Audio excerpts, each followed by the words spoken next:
Documento. Página 163 Marco 12. O outro lado da escuridão título nível 2. Não houve tempo para descansar no outro lado do rio. Tínhamos conseguido passar pelos soldados norte-coreanos, mas as patrulhas chinesas poderiam nos pegar a qualquer momento e nos mandar de volta através da fronteira. Nosso guia nos disse para continuar andando, e assim minha mãe e eu seguimos na ribanceira gelada até uma pequena cabana escura. Um homem atarracado e calvo esperava por nós ali. Aqui, deem-me suas roupas e vistam estas, ele disse. Pelo sotaque grosseiro diríamos que ele era um dos muitos chineses de ascendência coreana que viviam em Shanghai. No escuro, tiramos nossas roupas e vestimos outro conjunto de roupas chinesas baratas. Agora, se fôssemos detidas, pelo menos ia parecer que pertencemos àquele lugar. Nosso guia norte-coreano ficou comigo enquanto o calvo puxava minha mãe para um lado da construção. Não se preocupe, o guia me disse. Está tudo bem. Mas não parecia estar bem. Ouvi minha mãe implorando ao homem, e depois houve ruídos terríveis que eu nunca tinha ouvido antes. Só mais tarde eu descobri o que tinha acontecido. O atravessador havia dito à minha mãe que queria fazer página 164 Marco sexo comigo. Ela teve de pensar rápido. Ele não podia saber que eu era sua filha e que só tinha 13 anos. Poderia nos enviar de volta para sermos capturadas pelos guardas de fronteira. Assim, ela explicou a ele que eu estava muito doente, que eu tinha acabado de passar por uma operação e meus pontos iam rebentar. Eu vou ser delicado, ele disse. Não, você não pode, gritou minha mãe. O que há com você? Ele disse. Por que você se importa com essa garota? Sou tia dela, disse minha mãe. Não deveríamos contar isso a você. O que está havendo aqui? Ele disse. Se vocês vão ser um problema, vamos mandar vocês de volta para a Coreia do Norte e eles vão prender vocês. Não vamos causar nenhum problema a vocês, ela disse. Faça comigo no lugar dela. Ele empurrou minha mãe para baixo, sobre um cobertor estendido no chão sujo, que obviamente já tinha usado antes, e a estuprou. Alguns minutos depois o atravessador reapareceu do outro lado da cabana com minha mãe. Carro chegou à cabana, outro lado da cabana com minha mãe.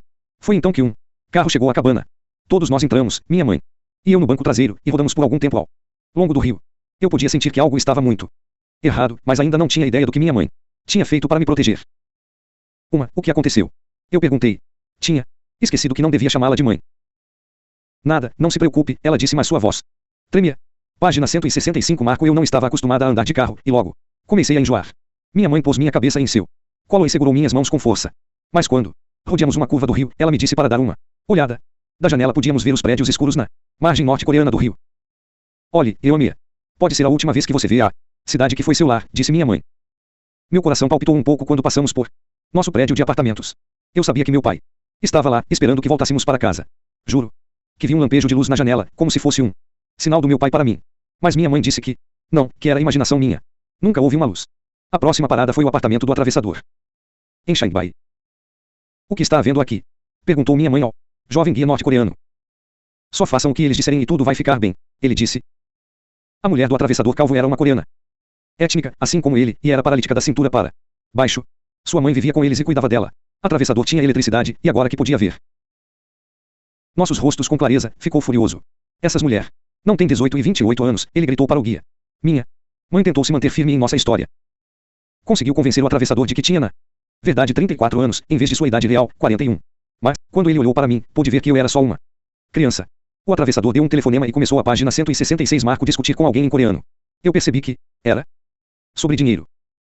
A mulher, que estava sentada em sua cama, observando tudo, finalmente explicou o que está acontecendo. Se vocês quiserem ficar na China, vocês terão de vendidas e se casar, ela nos disse. Ficamos perplexas. O que ela quis dizer com vendidas? Eu não conseguia imaginar como um ser humano podia vender outro. Eu pensava que pessoas só podiam vender cães, galinhas ou outros animais não. Gente. E o que ela quis dizer com se casar? Eu não podia acreditar no que estava acontecendo. Quando hesitamos, a mulher do atravessador faz-se impaciente conosco. Decidam agora. Decidam. Ela exigiu. Sejam vendidas ou voltem. É assim que funciona. Quando eu agarrei as mãos de minha mãe e me recusei a deixá-la ir embora, aconteceu uma mudança. Entre nós, de agora em diante, era eu quem tomaria as decisões. Minha mãe olhou para mim e perguntou: o que você quer fazer? Sem pensar, eu disse: queria comer alguma coisa. Não tínhamos posto nenhum alimento na boca o dia inteiro, e tudo mais era tão confuso e aterrorizante que meu foco tinha se estreitado muito. Sim, Eomia, ela disse. Mas você quer voltar para a Coreia do Norte? Fiquei pensando por um instante. Se fôssemos vendidas, imaginei que pelo menos estaríamos na mesma aldeia e poderíamos planejar nosso próximo. Página 167 Marco movimento quando estivéssemos lá. Poder encontrar um me. Página 166 Marco mesma aldeia e poderíamos planejar nosso próximo. Página 167 Marco movimento quando estivéssemos lá. Poderíamos encontrar um me e ter alguma coisa para comer. Quero ficar na China, eu disse. Está bem, disse o atravessador calvo. Você sabe alguma coisa sobre minha filha mais velha? Eu me perguntou minha mãe. Ela supostamente vinha para a China, e não tivemos notícia dela. O atravessador calvo nos contou que tinha esperado por 2 garotas alguns dias antes, mas elas não apareceram. Ele tinha até tentado novamente no dia anterior ao da nossa chegada, mas não conseguiu fazer a conexão. Até onde sabia, elas ainda estavam na Coreia do Norte. Mas nos assegurou que as garotas estariam na China em breve e que todas poderíamos nos encontrar na aldeia em que estavam vivendo os outros desertores. Está bem, eu disse. Nós concordamos. Ele fez outra ligação, e logo chegaram um chinês muito gordo e uma mulher magra com sotaque norte-coreano. Eles se sentaram com o atravessador calvo e negociaram nosso preço bem à nossa frente. O homem gordo, Zifang, era outro atravessador de nível médio na cadeia de traficantes que posteriormente nos venderiam nossos maridos. Soubemos que uma mãe com uma filha jovem normalmente seriam vendidas juntas por preço muito menor do que 2 mulheres jovens e saudáveis, que poderiam ser vendidas separadamente. Assim, os traficantes norte-coreanos tinham mentido para o atravessador calvo, e agora ele estava mentindo para esse intermediário chinês, ocultando o fato de que éramos mãe e filha e tentando convencê-lo de que tinha na realidade 16 anos, para obter um preço mais alto. Página 168. Marcos Zifang continuou olhando para mim, dizendo, vá lá, me diga qual. Página 167. Marco mais alto. Página 168. Marcos Zifang continuou olhando para mim, dizendo, vamos lá, me diga qual é a sua idade verdadeira. Não havia jeito de eu convencê-lo de que era mais velha por ser tão pequena. Admite que tinha na verdade 13 anos. Eu sabia, disse Zifang. Finalmente, chegaram a um acordo. Finalmente, chegaram a um acordo. Minha mãe, que tinha sido vendida pelos norte-coreanos por 500 ienes chineses, equivalentes a $65, valor em 2007, estava sendo comprada por Zifang pelo equivalente a $650. Meu preço original era equivalente a $260, e eu estava sendo vendida para Zifang por 15.000 ienes, ou pouco menos de $2.000. Os preços subiriam cada vez que fôssemos vendidas ao longo da cadeia. Nunca vou esquecer aquela humilhação abrasadora de ficar ouvindo essas negociações, de ser transformada um pedaço de mercadoria no intervalo de poucas horas. Era um sentimento que ia além da raiva. Ainda é difícil conceber por que atravessamos tudo isso, exceto pelo fato de termos sido encurraladas entre o medo e a esperança. Estávamos entorpecidas, e nossos objetivos estavam reduzidos a nossas necessidades imediatas, nos afastar da perigosa fronteira, nos afastar desse terrível atravessador calvo e de sua assustadora mulher, arranjar algo para comer e pensar no resto depois. Uma vez combinados nossos preços, o guia norte-coreano, Zifang e a mulher deixaram o apartamento. Então, finalmente, minha mãe e eu recebemos algo para comer. Não acreditei quando a sogra pôs à minha frente uma tigela inteira de arroz e algum pepino em conserva. Nunca tinha visto pepino no inverno, e foi como que página 169 Marco Milagre saborearam agora comer todo aquele arroz. Parecia ser impossível. Na Coreia do Norte eu teria de dividir minha comida com outros e sempre deixar alguma coisa na tigela. Lá, comer toda a sua comida é grosseiro e vergonhoso, porque você sabe que seu anfitrião vê comer aquilo que você deixar. Na China, porém, havia tanto arroz que era permitido comer uma tigela inteira sozinho, e havia mais comida na lata de lixo desse apartamento do que eu poderia ver durante toda uma semana em Esan. Subitamente fiquei muito feliz se minha decisão. Às 5 horas da manhã, com neve pesada caindo em rajadas em torno do prédio de apartamentos, chegou um táxi e estacionou na esquina. Calvo me disse que táxi e estacionou na esquina. Saímos, e o atravessador calvo me disse que esperasse no portão. Depois jogou minha mãe no chão e a estuprou ali mesmo, diante de mim, como um animal. Eu vi muito medo nos olhos dela. Mas não havia nada que eu pudesse fazer a não ser faz-se lá tremendo, pedindo em silêncio que aquilo terminasse. Foi minha apresentação ao sexo. Quando terminou, o atravessador calvo nos levou até o táxi e nos empurrou para o banco traseiro. Nós duas estávamos chocadas e sem poder falar. Outra mulher, norte-coreana, de 30 e poucos anos, já estava lá dentro. Tinha acabado de atravessar a fronteira também. A auxiliar de Zifang, cujo nome era Yang Sun, sentou-se à frente, ao lado do motorista. Yang nos explicou. A auxiliar de Zifang, cujo nome era Yang Sun, sentou-se à frente, ao lado do motorista. Yang Sun nos explicou que iríamos todas para outro lugar, antes de sermos vendidas. Minha mãe e eu nos aconchegamos, tentando manter a calma. Eu fiquei enjoada durante quase todo página 170 Marco caminho, e muito pouco se falou enquanto atravessávamos uma zona rural chinesa. Ao final do dia, finalmente péramos na periferia do que parecia ser o grande cidade. Minha mãe não sabia falar ou escrever chinês, mas tinha estudado um pouco de inglês na faculdade. Ela viu uma sinalização em chinês e em caracteres ocidentais que dizia estarmos em Chachun, capital da província de Jilin. O ar já parecia ser diferente na China. Na Coreia do Norte vivíamos numa névoa de poeira e fumaça de lixo queimando. Mas na China o mundo parecia ser mais limpo e podíamos sentir cheiros de coisas maravilhosas. Nas cozinhas em toda parte. Yang Sun vivia com Zifang, o atravessador gordo, num bairro de modestos prédios de apartamentos que, a mim, pareciam muito elegantes. Depois de nos fazer entrar no apartamento deles, a primeira coisa que ela perguntou foi o que gostariam de comer. Ovos. Eu disse, quero comer ovos. Desde que meu pai foi preso, tive pouquíssimas oportunidades de colocar um ovo na boca, e apenas no ano novo. Mas Yang Sun fritou 5 ovos inteiros para mim enquanto eu molhava um pão macio nas deliciosas gemas. Minha opinião sobre a China ficou ainda melhor. Depois, conhecemos a história de Yang Sun. Ela tinha sido uma espécie de contrabandista na Coreia do Norte, onde contraiu dívidas e acabou falindo. Zifang lhe ofereceu um emprego se viesse para a China e vivesse com ele. Agora, em vez de transportar as mulheres que comprava na fronteira, ele a enviava em seu lugar. Assim, era ela quem corria todo o risco. Ela vivia com ele como sua mulher, mas não eram casados. Ela não tinha página 171 marco direitos nem documento de identidade, e por isso podia ser presa a qualquer momento e enviada de volta para a Coreia do Norte. Praticamente todos os desertores na China viviam com medo constante. Os homens que conseguiam atravessar muitas vezes se empregavam com fazendeiros e recebiam quase como escravos. Não ousavam reclamar, porque tudo que o fazendeiro teria de fazer era dar parte à polícia, e eles seriam presos e repatriados. O chinês não queria uma inundação de imigrantes, nem aborrecer a liderança em Pyongyang. A Coreia do Norte não é somente uma parceira comercial, mas também uma potência nuclear empoleirada bem em sua fronteira. E também um tampão entre a China e a presença norte-americana na Coreia do Sul. Beijing se recusa a dar status de refugiado aos fugitivos da Coreia do Norte. Em vez disso, os rotula de imigrantes econômicos ilegais e os envia para casa. Antes de fugir, não sabíamos nada disso, é claro. Pensávamos que seríamos bem-vindas. Em alguns lugares realmente éramos, mas não para as autoridades. Havia demanda de mulheres norte-coreanas nas áreas rurais da China, porque não havia mulheres chinesas o suficiente. A estratégia do governo para controle população proibia a maioria dos casais ter mais de um filho, e na cultura chinesa, um filho homem é valorizado. Tragicamente, muitos bebês do sexo feminino eram abortados, ou, segundo grupos de direitos humanos, mortos secretamente no parto. Com isso, a China acabou com muitos homens, sem mulheres o bastante para casar com eles quando crescessem. A proporção entre homens e mulheres era especialmente página 172 marco desequilibrada nas áreas rurais, onde muitas das jovens locais eram atraídas para as grandes cidades em busca de emprego e de uma vida melhor. Homens com deficiência física ou mental, em especial, tinham pouca probabilidade de encontrar esposas, e esses homens e suas famílias criaram um mercado para as noivas escravas norte-coreanas. Mas noivas não eram baratas, e às vezes custavam milhares de dólares, ou seja, o equivalente a um ano de ganhos para um agricultor pobre. É claro que o tráfico e os caçamentos com noivas escravas eram ilegais na China, e qualquer filho que daí resulte não é considerado cidadão chinês. Isso significa que não podem ir legalmente para a escola. Sem documentos de identidade adequados, não podem encontrar trabalho quando mais velhos. Tudo que diz respeito a tráfico é desumano, mas ainda é grande negócio no nordeste da China. Depois que minha mãe, eu e a outra mulher norte-coreana comemos e descansamos, Zifang, que tinha voltado sem nós de Shanghai, sentou-se conosco para discutir o que aconteceria em seguida. Ele disse que viria outro chinês para nos levar para a zona rural, para buscar maridos. Podemos ser vendidas juntas? Perguntou minha mãe. Essa menina é na verdade minha filha, não minha sobrinha. O atravessador gordo não pareceu surpreso ao ouvir isso. Sinto muito, mas você e sua filha terão de ser vendidas separadamente, ele disse. Paguei um preço por cada uma de vocês, e essa é a única maneira de ter meu dinheiro de volta. Página 173 marco, mas minha filha não pode se casar, disse minha mãe. Ela só tem 13 anos. Olhe, não se preocupe. Concordo que ela é jovem demais, disse Zifang. Sou um ser humano assim como você. Como poderia vender uma garota de 13 anos para um casamento? Ele nos disse que se minha mãe concordasse em ser vendida separadamente, ele e Yang Sun me manteriam com eles e me criariam até eu ficar mais velha. Então tomariam uma decisão. Enquanto isso, dariam à minha mãe o número deles para que ela pudesse estar sempre em contato comigo. Minha mãe e eu discutimos isso durante alguns minutos e concordamos que essa seria provavelmente a melhor das situações que poderíamos esperar. Minha mãe disse que sim, ela seria vendida sem mim. Bom, disse Zifang. Agora, o que mais querem? Comer. Se quiserem uma melancia, comprarei uma para vocês amanhã.